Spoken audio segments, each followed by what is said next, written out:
Welcome back in, guys, to another episode of the Advisor Odyssey podcast. Man, we've had over 20 episodes now at this point. It's just crazy to believe. But anyways, today we're coming at you. The topic today is content marketing for financial advisors. We're going to get pretty in-depth on this, so bear with us as we dig into this and get a little analytical on some of this. So anyways, guys, great episode coming at you. Enjoy. This is the Advisor Odyssey audio experience, where financial advisors, planners, insurance agents, and brokers will find fresh new ideas and perspectives around what it takes to launch, succeed, scale, and bulletproof their business. Content marketing for financial advisors. So let's dissect this for a second. First and foremost, content marketing itself. So what exactly is content marketing? Content marketing is marketing that involves the creation and the sharing of content, typically through online mediums in many different forms and formats. But the marketing does not explicitly promote a brand or a product or a service. It instead is meant to stimulate interest in the subject material, ultimately leading to the discovery of the brand behind the content and their products and services. So in other words, guys, content marketing, the goal is not to directly sell based off of the content itself. This is not like an ad you see on social media or like a billboard that's talking about something you can buy, or a real estate agent with their for sale sign in front. That's not the content marketing piece.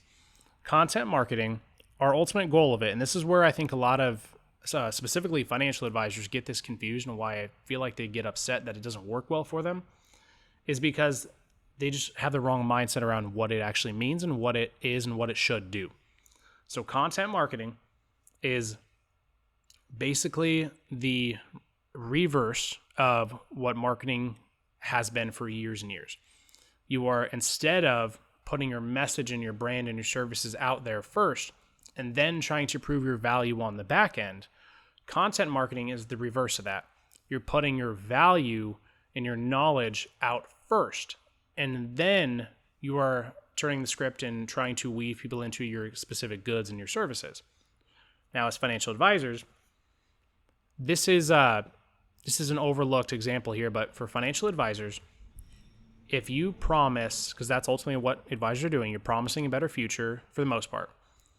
If you promise something, the question that many of you are asking, and this is the question I get all the time for advisors who are struggling with content marketing, looking for a better way to do it: how do you advertise yourself after you create content, when the content is supposed to be knowledge and value for the consumer, but in your mind, it's the knowledge and the value that you're supposed to give during your meetings after someone meets with you? It's this chicken or the egg scenario. So I want to clear that up now and make sure it's known to everyone listening that you should, as an advisor, never be afraid of providing value and providing, now this is general, it's not investment advice, okay? This is different. You should never be afraid of providing value in general education and general knowledge around the world of financial planning and financial topics, out of concern that the prospect or the person reading it, the consumer, isn't going to set an appointment with you because you've already told them what they need to know. And this is a mindset that has to be clear. We are living in a day and age where we've been transitioning to it, and we will continue to as the younger generation ages.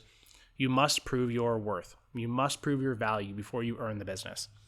The idea of a promise or a brand behind you sometimes will not be enough, especially for smaller independent financial advisors.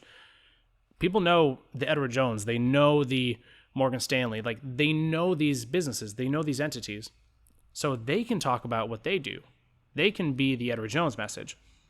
But for the independent advisors especially, you can't. You don't have that brand and that credibility built up for the most part, at least not on a national scale typically. So you've got to prove your worth in other ways. So this is where content marketing enters in the equation.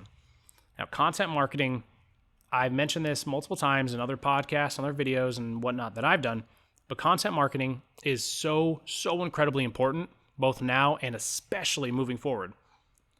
See, content marketing is mostly consumed on social media. And social media is only going to continue to grow and evolve. People of all ages are using various forms of social media to connect, learn, communicate, and consume content and information daily. So the people in the companies who craft the compelling and the valuable content that's going to most resonate with the emotions and the mindsets of their consumers, they're going to experience drastically more engagement from the prospects and clients. They're going to experience typically more growth, wide scale across their firm, and they're likely going to experience more sales as well if commissionable products are a part of that. So content marketing is the future of simple marketing and branding messages. While paid advertisements on social media, at one point, they were like the in thing. If you were running advertisements on social media, you were probably collecting a substantial amount of the market share. But as time's gone on, especially in the financial services world, it's become more saturated.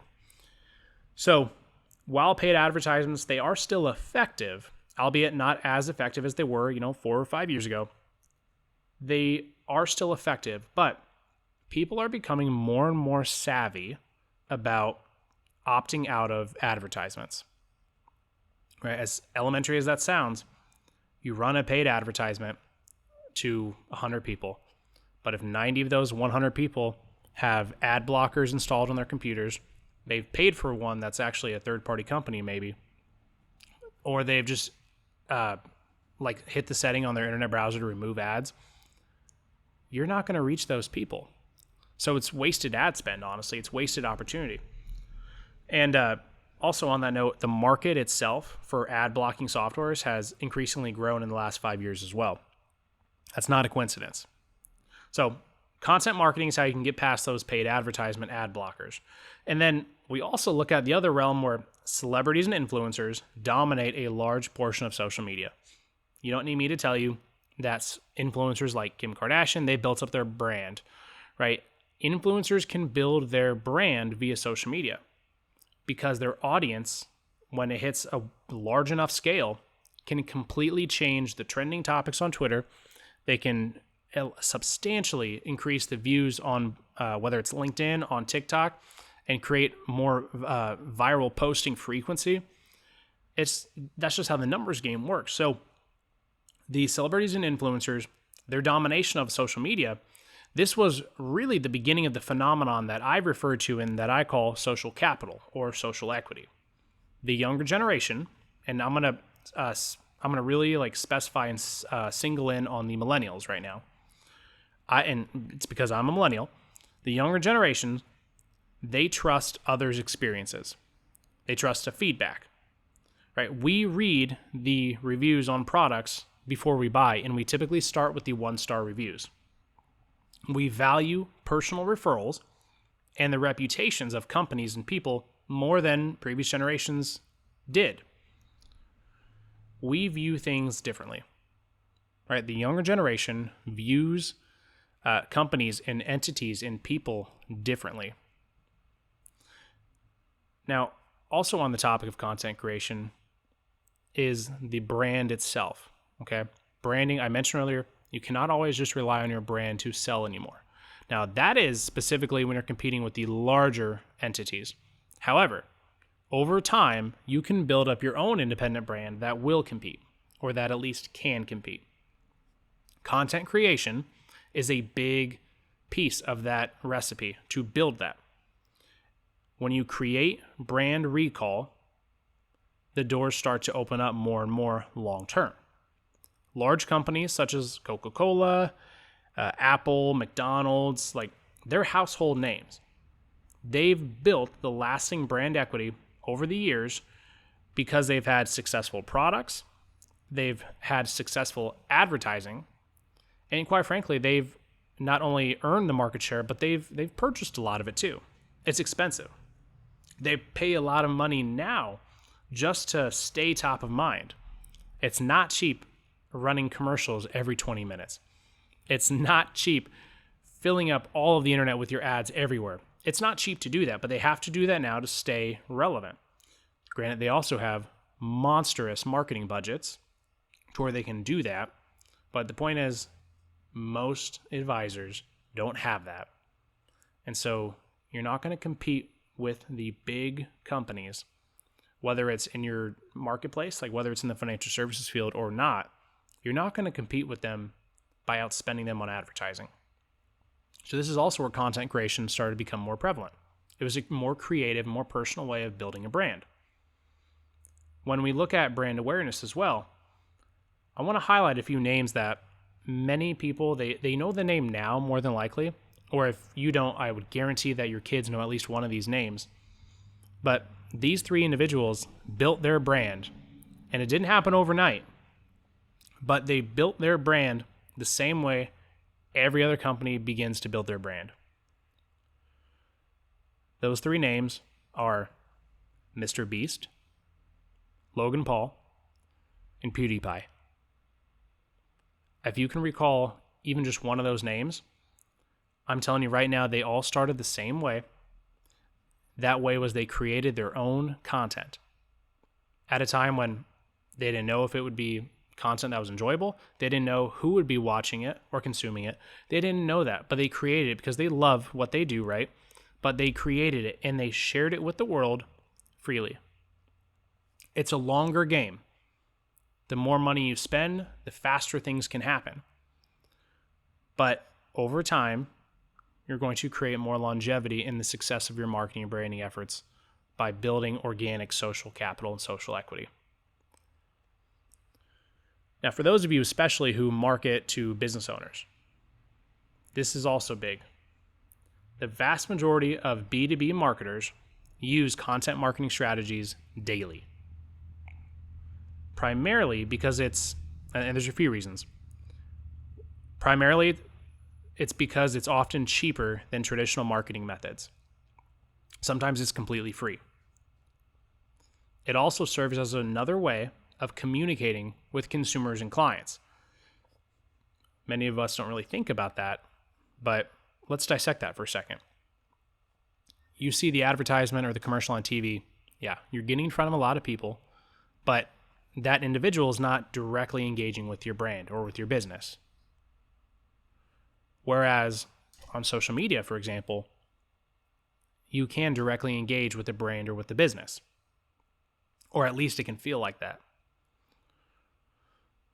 Now, another reason why B2B marketers will use content creation in their marketing strategy is because over the long term, the sustainability of it from a cost perspective is a lot more attractive than consistent in increasing ad spend. We right now, this isn't financial advice by any means, but right now, market's down. There's tons of talk about recession. When a recession happens and companies' budgets shrink, that money that they spend on marketing just to stay afloat becomes a necessary expense. Now, how much of that it decreases by or maybe increases, or that's all up to the individual companies. But my point is, as an independent advisor or as just a financial advisor in general, if you're accustomed to spending, let's do easy numbers here. If you're accustomed to bringing in $500,000 a year in revenue, and you're accustomed to spending, call it $100,000 of that on marketing, what most business owners will do is they will restrict their expenses because cash is oxygen, right? They reduce their expenses in the short term because they don't know what's coming next. It's the fear of the unknown. Now, on a subtopic, this is why tracking your numbers and really digging into that data and following it for at least a year is so critical, because when something like this happens, you know where to deploy your excess cash to be able to produce a higher return on your marketing. But for the sake of content marketing, it doesn't cost you anything to create content, or at least it doesn't have to cost you anything. Content marketing is the free way of staying in front of people and staying relevant. Now, lastly, the other reason why B2B marketers tend to use content marketing primarily in their marketing strategies This is directly relatable for financial advisors, whether you own your own practice or whether you're just an agent within a larger network. Content marketing, it's been proven now that those who engage with content marketing versus those who do not, content marketing and those who engage with it drive higher conversion rates, both for new clients, so first sales or first appointments as we'd refer to it as, and also for returning clients. So in other words, put that in black and white financial advisory terms, the financial advisors who create content regularly, and it's good content. That's a big piece of this I haven't mentioned yet. The content has to be good content. It has to fulfill its purpose. It has to be knowledgeable. It has to be educational. It has to be attractive. You can fill in the blanks here with different types of adjectives, but ultimately, you need to make sure your content is actually something that those want to read or watch or listen to or engage with. So as long as you do that, content marketing and those who engage with it, you will create more first set appointments. You will ultimately write more business and move more assets.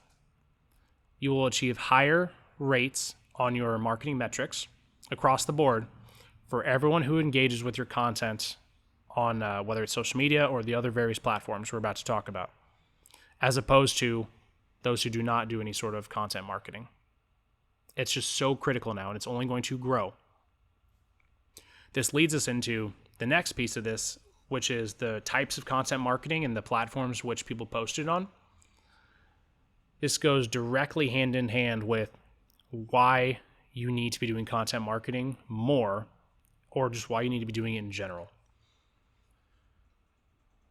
As people continue to engage with the newer apps right now, and I say newer, but let's dig into two primary apps right now. And this is social media applications I'm referring to.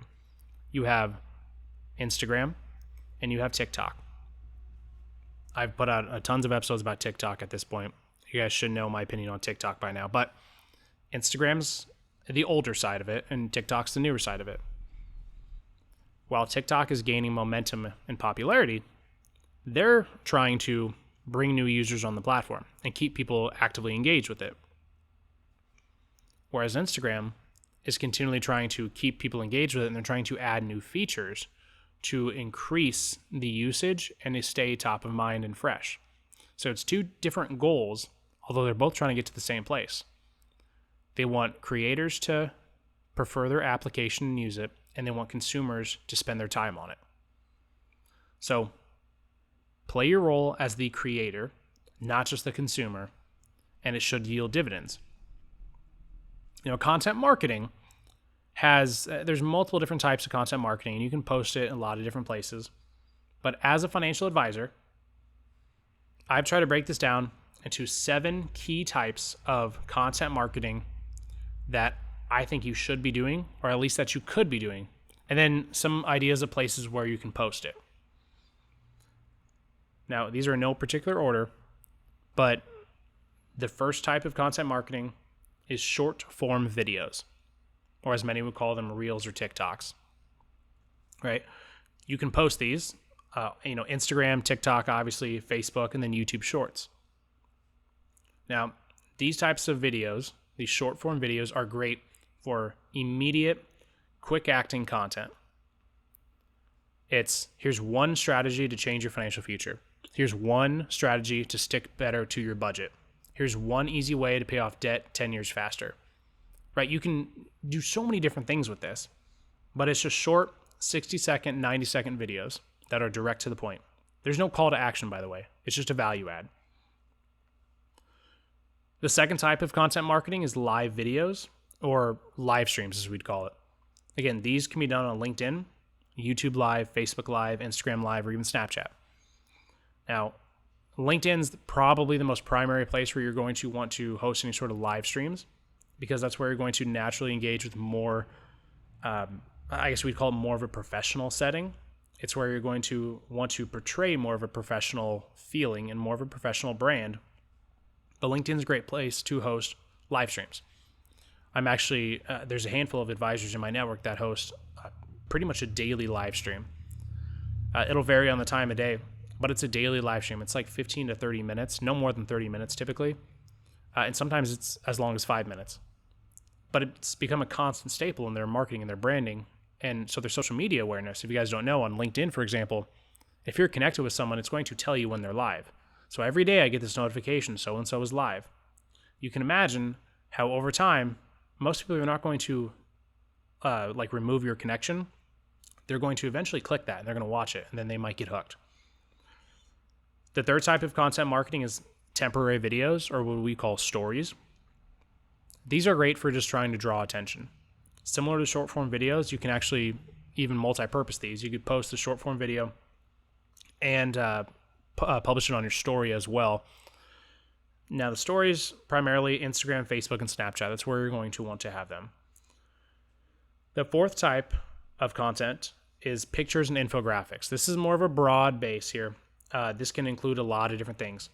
But ultimately, all we're trying to do is show knowledge and show awareness of whatever the topic is. And we're trying to put it in a format that's easy for people to read.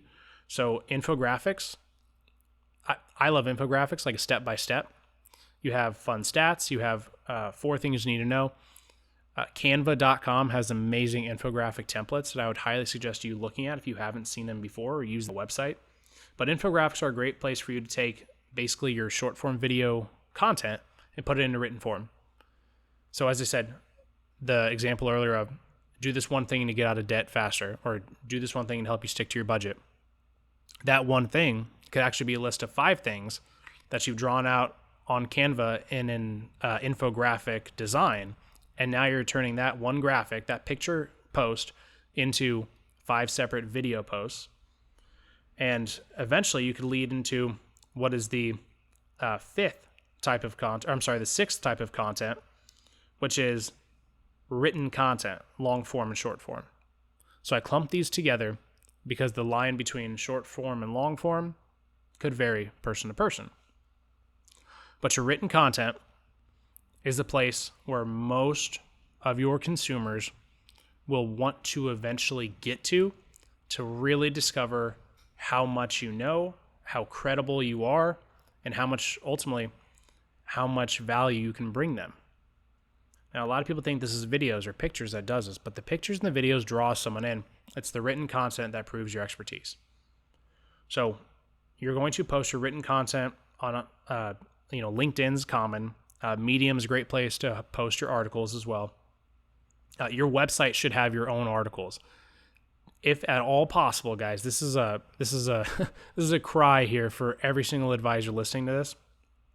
Your website should have at least 1 or 2 articles visible that are written by you, actually written by you, not ghostwritten, not crowdsourced, not shared with 3,000 other websites out there. Have it be your articles. They don't have to be long.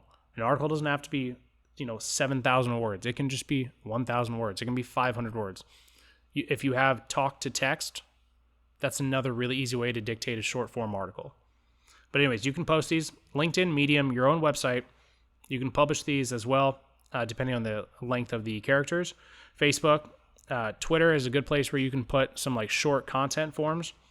And then also, I have Instagram on here because when people post pictures with quotes and captions, or maybe it's just 1 or 2 words, yes, it's considered a picture post, but really you want people to read it. That's more written content. So leverage Instagram for written content as well. Now, the last type of content marketing creation here is audio only content. Now, otherwise known as, podcasts. But this is where you can publish on Spotify, Apple Podcasts, Google Podcasts, etc. This is another great place where you can prove your expertise, build that long-term brand equity by publishing podcasts. Yes, Sandy Sue might have just heard about you for the very first time, but when they check out your podcast, they're going to see that you have 75 episodes. They're going to know you've been doing this for a long time, or at least what feels like a longer time than the one moment that they found your information. So again, post the audio-only content as a podcast, and you can even overlay it with some videos as well if you want to multi-purpose it. But content creation, and again, those are all the ways that I'd recommend advisors to create content and where to place them. But as I hope you can tell by now, there is no one specific type of content marketing.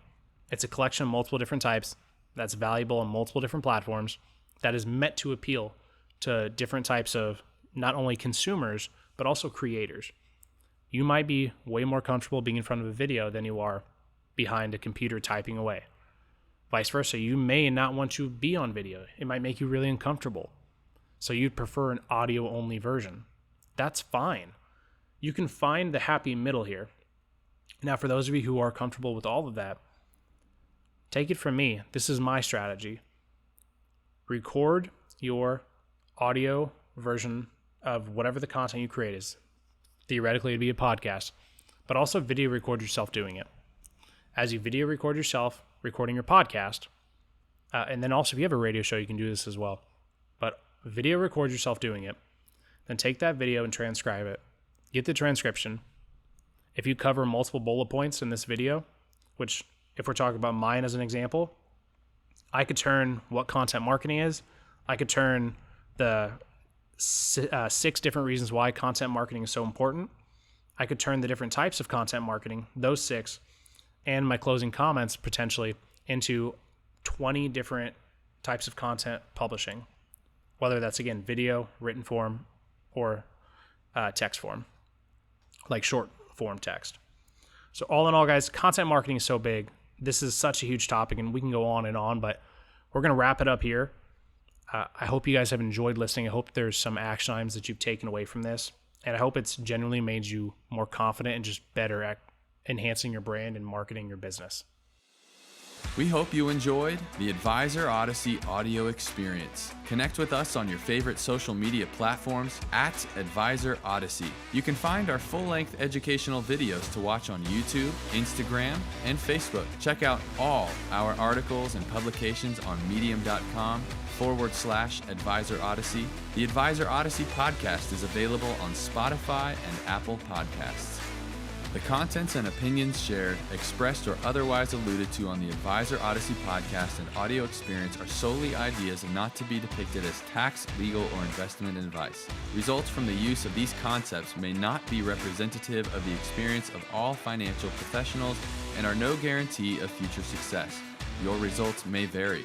The Advisor Odyssey and its affiliated members are not to be held liable or responsible for any lawful recourse or punishment invoked upon the individual or accompanying business partners or team members. Federal law, state law, and/or insurance carrier requirements may prohibit or place limitations on any of the ideas and activities expressed. All advisors, planners, wholesalers, affiliated reps, and investment advisors should be aware of any limitations imposed by federal regulation, state regulation, insurance carriers, broker-dealers, and registered investment advisors as applicable. Investment advisors are strongly encouraged to obtain pre-approval from the broker-dealer, registered investment advisor, insurance company, or similar institution with which they may be affiliated.